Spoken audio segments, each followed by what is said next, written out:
ഈ കാലയളവിൽ കോർപ്പറേറ്റുകൾ ഏറ്റവും കൂടുതൽ ശക്തി ആർജിച്ചു. ഇന്ത്യയിലെ തന്നെ സമ്പത്തിൻ്റെ ഒരു വലിയ ഭാഗം ഇന്ത്യയിലെ ഏതാണ്ട് 8-9 കോർപ്പറേറ്റുകളിലേക്ക് ഒതുങ്ങിയ ഒരു കാലം കൂടിയാണ്. കോർപ്പറേറ്റുകൾ ശരിയാണ്, അവരൊക്കെ നശിച്ചു പോകണമെന്നല്ലല്ലോ പറയുന്നത്. സ്വകാര്യ നിക്ഷേപങ്ങൾ വർദ്ധിക്കണം തന്നെയല്ലേ ഒരു ഗവൺമെൻറ് പോളിസിയാണ്. സ്വകാര്യ നിക്ഷേപങ്ങൾ വർദ്ധിക്കണം. നമ്മുടെ വിപ്ലവകാരിയായിട്ടുള്ള കേരള മുഖ്യമന്ത്രി എല്ലായിടത്തും പോലും ക്ഷണിക്കുകയല്ലേ ഇങ്ങോട്ടേക്ക്, കേരളത്തിലേക്ക്. സ്വകാര്യ നിക്ഷേപം ഉണ്ടാകണം, സ്വകാര്യ നിക്ഷേപം വേണം, പ്രോത്സാഹിപ്പിക്കുകയാണ്. സ്റ്റാർട്ടപ്പ് പദ്ധതികളിലൂടെ നിരവധി ചെറുപ്പക്കാർക്ക് എല്ലാവിധ സൗകര്യങ്ങളും സഹായങ്ങളും വാഗ്ദാനം ചെയ്തുകൊണ്ട് പ്രോത്സാഹിപ്പിക്കുകയാണ്. അതൊരു ഗവൺമെൻറ്റിൻ്റെ ശക്തി എന്ന് പറയുന്നത്. അല്ലാതെ എല്ലാം ഗവൺമെൻറ് ചെയ്യുക എന്നുള്ളതല്ലല്ലോ. അതൊക്കെ പറ്റില്ല എന്നുള്ളത് കോൺഗ്രസ് വേണ്ട എന്നാരും പറയില്ല. പക്ഷേ ഈ സ്വകാര്യ ശക്തികൾ കരുത്താർജിക്കുന്നു പണ്ടത്തെക്കാൾ വളരെയധികം. കരുത്താർജിക്കണം. ഇതൊക്കെ കൊണ്ടുകൂടി ആയിരിക്കത്തില്ലേ കഴിഞ്ഞ ഏറ്റവും ഒടുവിൽ നടന്ന 4 സംസ്ഥാനങ്ങളിലെ തെരഞ്ഞെടുപ്പിൽ BJPക്ക് തിരിച്ചടി കിട്ടി? അതൊന്നും ആയിരിക്കില്ല. കോർപ്പറേറ്റ് ശക്തികൾ ഓരോ മേഖലകളിൽ അവർ കൃത്രിമം കാണിക്കുകയോ വീഴ്ചകൾ ഉണ്ടാവുകയോ എന്തെങ്കിലും ചെയ്യുന്നുണ്ടെങ്കിൽ നടപടി സ്വീകരിക്കുന്നു. കൃത്രിമം കാണിച്ചു എന്നുള്ളത് ഇപ്പോൾ അംബാനിയുടെ നടപടി എടുത്തിട്ടുണ്ട്. അതിനിടയിൽ നടപടി സ്വീകരിച്ചിട്ടുണ്ട്. നീരവ് മോദിക്കെതിരെ നടപടി സ്വീകരിച്ചിട്ടുണ്ട്. വിജയ് മല്യക്കെതിരെ നടപടി സ്വീകരിച്ചിട്ടുണ്ട്. നടപടി സ്വീകരിച്ചെങ്കിൽ ഇവരൊക്കെ പോകാനായിട്ട് അവസരം ഒരുക്കി കൊടുത്തതും BJP നേതാക്കളാണ്. അത് ആരോപണങ്ങളല്ലേ, എന്തായാലും തെളിവെന്താണ്? വെറുതെ ഇങ്ങനെ നമുക്ക് ആരോപണങ്ങൾ ഉന്നയിച്ചിട്ടുണ്ട്. പക്ഷേ ഇവരൊക്കെ അവരൊന്നും ഇന്ത്യയിൽ ഇല്ല എന്നുള്ളതാണ്. അവരൊക്കെ പിടികൂടാൻ നടപടി സ്വീകരിച്ചിട്ടുണ്ടല്ലോ. വിജയ് മല്യയെ ഇത്രയും നാളുകേട്ട് അത് BJP കാലത്തല്ലല്ലോ അദ്ദേഹം രക്ഷപ്പെട്ടു പോയത്.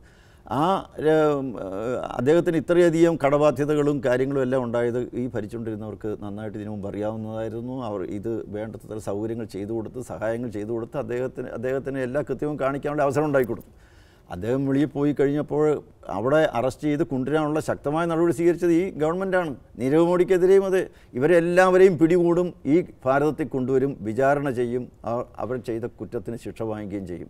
ശക്തമായ നടപടിയാണ് ഈ ഗവൺമെൻറ് സ്വീകരിച്ചുകൊണ്ടിരിക്കുന്നത്. ഇപ്പോൾ മറ്റൊരു കാര്യം, രാജ്യസുരക്ഷയുടെ കാര്യം പറയുമ്പോൾ ഇപ്പം മറ്റൊരു വിമർശനം ഉയർന്നു വന്നിട്ടുള്ളത് ഈ സൈനികരുടെ നേട്ടത്തെയും ശാസ്ത്രജ്ഞരുടെ നേട്ടത്തെയും രാഷ്ട്രീയ ലാഭത്തിന് വേണ്ടി നരേന്ദ്രമോദി ഉപയോഗിക്കുന്നുവെന്നാണ്. നരേന്ദ്രമോദി എന്ത് പറഞ്ഞാലും അതൊക്കെ രാഷ്ട്രീയമാണ് എന്ന് പറയുന്ന ആളുകളാണ് എതിർപക്ഷത്തുള്ളത്. പക്ഷേ രാഷ്ട്ര താല്പര്യമാണ്, രാഷ്ട്രീയ താല്പര്യമല്ല. ഇതെല്ലാം രാഷ്ട്രത്തിൻ്റെ താല്പര്യമാണ്. രാഷ്ട്ര താല്പര്യവും രാഷ്ട്രീയ താല്പര്യവും രണ്ടാണ്. രാഷ്ട്രീയ താല്പര്യം എന്ന് പറഞ്ഞാൽ എന്തെങ്കിലും സ്വാർത്ഥ നേട്ടങ്ങൾക്ക് വേണ്ടി അതിനെ വിനിയോഗിക്കുമ്പോഴാണ്. ഒരു നേട്ടത്തിനും വേണ്ടി വിനിയോഗിച്ചിട്ടില്ല. ഇപ്പോൾ മിനിഞ്ഞാന്ന് അദ്ദേഹത്തിൻ്റെ പ്രഖ്യാപനം എല്ലാവരും എതിർത്ത്. തിരഞ്ഞെടുപ്പ് പ്രഖ്യാപിച്ച ശേഷം ശാസ്ത്രജ്ഞർ കൈവരിച്ച ഒരു നേട്ടം, അതായത് ഉപഗ്രഹവേദ മിസൈൽ വിജയകരമായി പരീക്ഷിച്ചത്, ഈ രീതിയിൽ ഒരു വലിയ നാടകീയമായിട്ട് പ്രഖ്യാപിക്കേണ്ട ആവശ്യമുണ്ടല്ലോ. അത് പക്ഷേ രാഷ്ട്രീയത്തിന് വേണ്ടിയാണെന്ന് ആരെങ്കിലും പറഞ്ഞാൽ അവരെ കുറ്റപ്പെടുത്താൻ പറ്റും? അല്ലെന്ന്, അദ്ദേഹം എന്ത് ചെയ്താലും രാഷ്ട്രീയത്തിന് വേണ്ടിയാണെന്നാണല്ലോ എല്ലാവരും പറയുന്നത്. ഇതിനു മുമ്പ് ഇലക്ഷൻ പ്രഖ്യാപിക്കുന്നതിന് മുമ്പ് അദ്ദേഹം ചെയ്തതിനെ എല്ലാം രാഷ്ട്രീയമായിട്ടും ഒക്കെ തന്നെയാണല്ലേ വ്യാഖ്യാനിക്കുന്നത്. ഈ വ്യാഖ്യാനിക്കേണ്ടവരുടെ സ്വാർത്ഥ താല്പര്യമാണ്. അവർക്ക് ഇങ്ങനെയൊക്കെ പറഞ്ഞു എന്തെങ്കിലും പിടിച്ചു നിൽക്കാൻ പറ്റുള്ളൂ.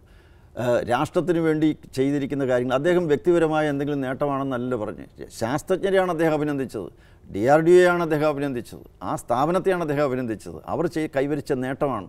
ലോകത്തിൻ്റെ മുന്നിൽ തലയുയർത്തി നിൽക്കാൻ തക്ക വിധത്തിൽ അഭിമാനത്തോടു കൂടി നമ്മുടെ നാടിൻ്റെ രാഷ്ട്രത്തലവൻ അത് പ്രഖ്യാപിക്കണം. അങ്ങനെ പ്രഖ്യാപിക്കുന്നതിലൂടെ ലോകത്തെമ്പാടുമുള്ള ഭാരതീയരുടെ അന്തസ്സാണ് ഉയർത്തിപ്പിടിക്കുന്നത്.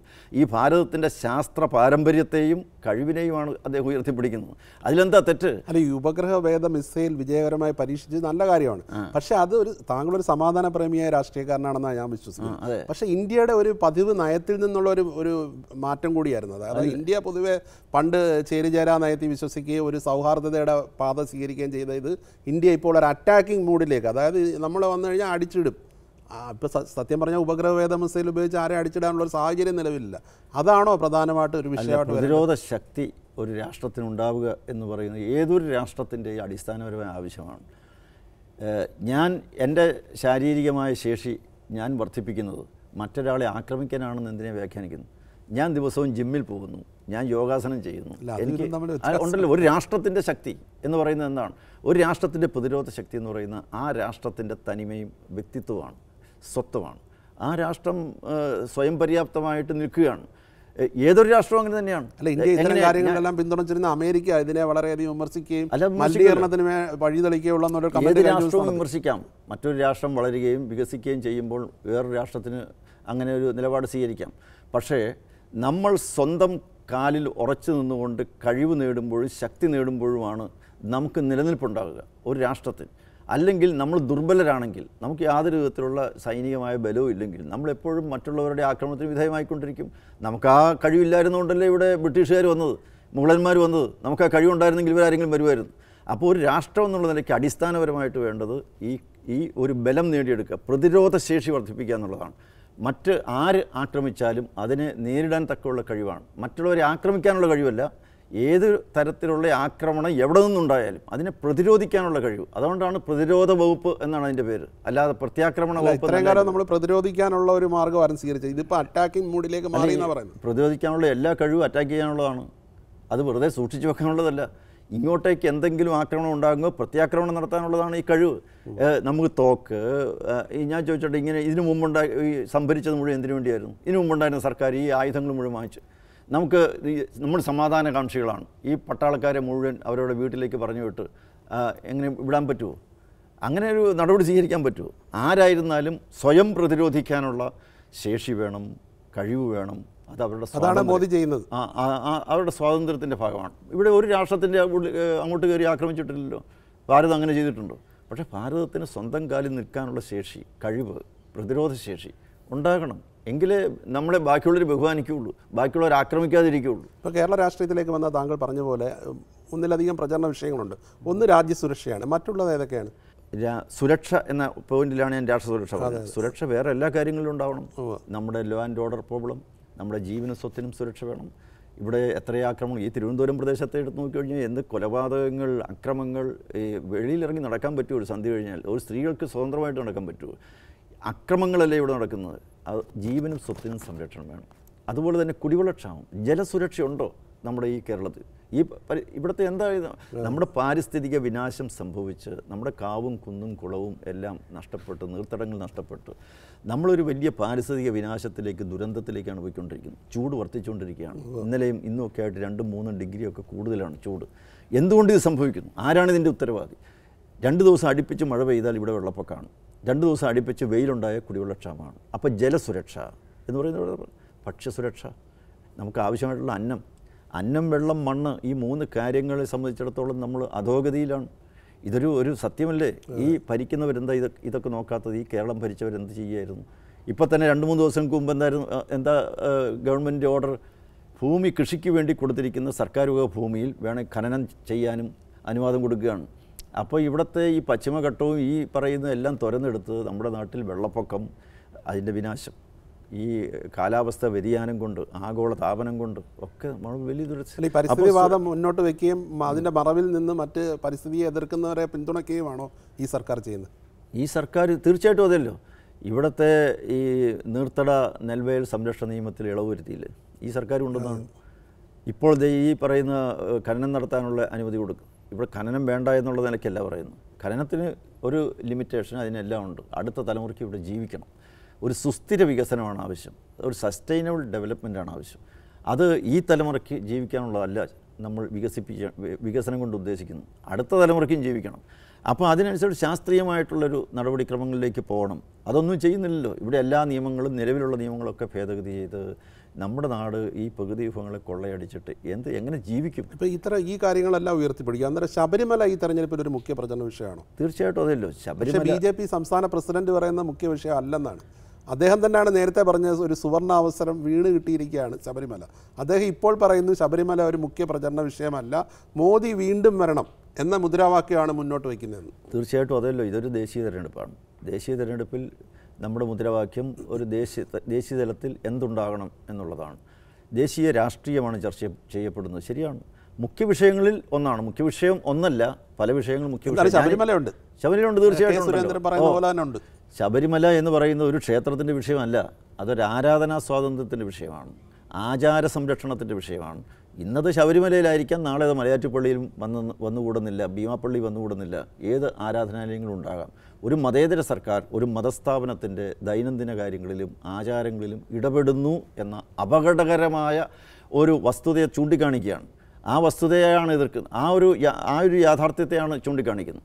അതിന് ഒരു ക്ഷേത്രത്തിലെ ഒരു പ്രാദേശിക വിഷയമായിട്ട് ചുരുക്കേണ്ട കാര്യമില്ല. പക്ഷേ കഴിഞ്ഞ ദിവസം ഉണ്ടായ ഒരു പ്രതികരണം, അതായത് ഈ ശബരിമല വിഷയത്തിൽ BJPയോടൊപ്പം വളരെ സജീവമായി നിന്ന പന്തളം കൊട്ടാരത്തിൻ്റെ പ്രതിനിധി ശശികുമാര വർമ്മ ഇന്നലെ പറഞ്ഞു, BJPക്ക് വേണ്ടി വോട്ട് പിടിക്കാൻ ഞങ്ങൾ ഇറങ്ങില്ല, കാരണം BJP ഈ വിഷയത്തിൽ ആത്മാർത്ഥത കാണിച്ചില്ല, ഒരു ഓർഡിനൻസ് വേണമെങ്കിൽ കേന്ദ്ര ഗവൺമെന്റിന് കൊണ്ടുവരാമായിരുന്നു. എന്ത് പറയുന്നു? അല്ല, ഓർഡിനൻസ് കൊണ്ടുവരാനെ പറ്റി ആലോചിക്കാവുന്ന കാര്യമാണ്. അല്ല, അന്ന് ഇത്ര അല്ല, ഇതിപ്പോൾ ഇലക്ഷൻ കഴിഞ്ഞിട്ട് ആലോചിച്ചിട്ട് കാര്യമില്ല. അല്ല, അത് ആവല്ലോ.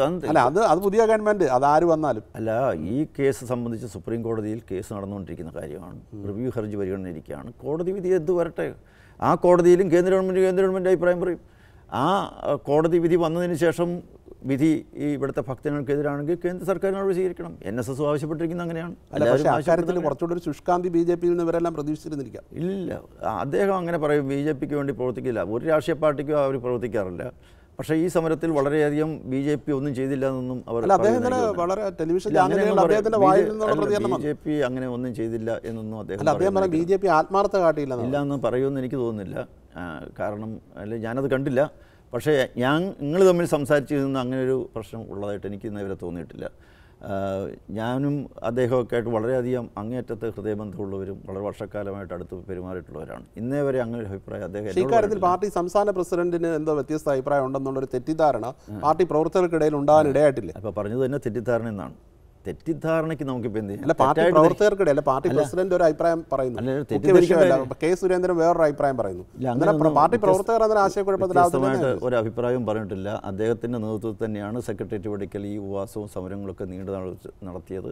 കേരളം മുഴുവൻ യാത്ര ചെയ്ത് അദ്ദേഹത്തിൻ്റെ നേതൃത്വത്തിലാണ്. ആ വിഷയങ്ങൾ വളരെ ശക്തമായിട്ട് ഉന്നയിച്ചൊരു രാഷ്ട്രീയ നേതാവാണ് അദ്ദേഹം. അങ്ങനെ അതിന് വ്യത്യസ്തമായോ വിരുദ്ധമായോ ഒരു അഭിപ്രായം. പത്തനംതിട്ടയിലെ സ്ഥാനാർത്ഥിത്വം തന്നെ വളരെ വൈകി. CPM LDF-ൻ്റെയും UDF-ൻ്റെയും സ്ഥാനാർത്ഥി വന്ന ശേഷമാണ് BJP-യിൽ ആര് സ്ഥാനാർത്ഥിയാകും എന്നുള്ള, പ്രത്യേകിച്ച് പത്തനംതിട്ടയുടെ കാര്യത്തിൽ വളരെ നീണ്ടുപോയി. അതൊക്കെ അണികൾക്ക് എന്ത് സന്ദേശമാണ് അത് കൊടുക്കുന്നത്? അണികൾക്ക് ഒരു ദുരുദ്ദേശപരമായ അല്ലെങ്കിൽ തെറ്റായ ഒരു സന്ദേശവും അത് നൽകുന്നില്ല. ഏതൊരു രാഷ്ട്രീയ പാർട്ടിയും ദീർഘമായ ചർച്ചകളിലൂടെയും ആശയവിനിമയത്തിലൂടെയും ഒരു തീരുമാനത്തിലെത്തുന്നു. കോൺഗ്രസ് ഇതേവരെ പ്രഖ്യാപിച്ചിട്ടില്ലല്ലോ. എന്താ അത് ഒരു തെറ്റായ സന്ദേശം വല്ല നൽകുന്നുണ്ടോ? അങ്ങനെയാണ് ഇപ്പം മാർക്സിസ്റ്റ് പാർട്ടിക്ക് കുറേ സ്ഥാനാർത്ഥികളെ പ്രഖ്യാപിക്കാൻ അതിനിപ്പോൾ പോളിറ്റ് ബ്യൂറോ പോലും കൂടേണ്ട കാര്യമില്ല. ഒരു ദിവസം 1 മണിക്കൂർ മതി അവർക്കൊരു സ്ഥാനാർത്ഥി നിശ്ചയിച്ച് പുറത്തേക്ക് ഇറങ്ങാൻ. പക്ഷേ 545 പരം സ്ഥാനങ്ങളിൽ മത്സരിക്കുന്ന NDA പോലെയുള്ള ഉത്തരവാദിത്വമുള്ള ദേശീയ പ്രസ്ഥാനത്തിന് അത് ഒന്നാം ഘട്ടത്തിൽ തിരഞ്ഞെടുപ്പ് നടക്കുന്ന സംസ്ഥാനങ്ങൾ ആദ്യം നോക്കും, 2ാം ഘട്ടം നോക്കും, 3ാം ഘട്ടത്തിലാണ് കേരളം. അപ്പോൾ അതിൻ്റേതായിട്ടുള്ള സമയമെടുക്കും, കുറച്ച് ദീർഘമായിട്ടുള്ള ചർച്ചകൾ വേണ്ടി വരും. ജനാധിപത്യ പ്രക്രിയയിലൂടെയാണ് സ്ഥാനാർത്ഥികൾ നിർണ്ണയിക്കുന്നത്. എല്ലാവരോടും ആലോചിച്ചും എല്ലാവരുടെയും അഭിപ്രായങ്ങൾ കേട്ടും ആശയവിനിമയം നടത്തിയും ആണ് ഒരു സ്ഥാനാർത്ഥി നിർണ്ണയം നടത്തുന്നത്. അത് കേന്ദ്രത്തിൽ ഉള്ള പാർട്ടിയുടെ ഇലക്ഷൻ കമ്മിറ്റിക്കാണ് അതിനുള്ള പരമാധികാരം. ആ ഇലക്ഷൻ കമ്മിറ്റി സമയമെടുത്ത് പലരോടും ചോദിച്ച് പലരോടും ചർച്ച ചെയ്ത് തീരുമാനത്തിൽ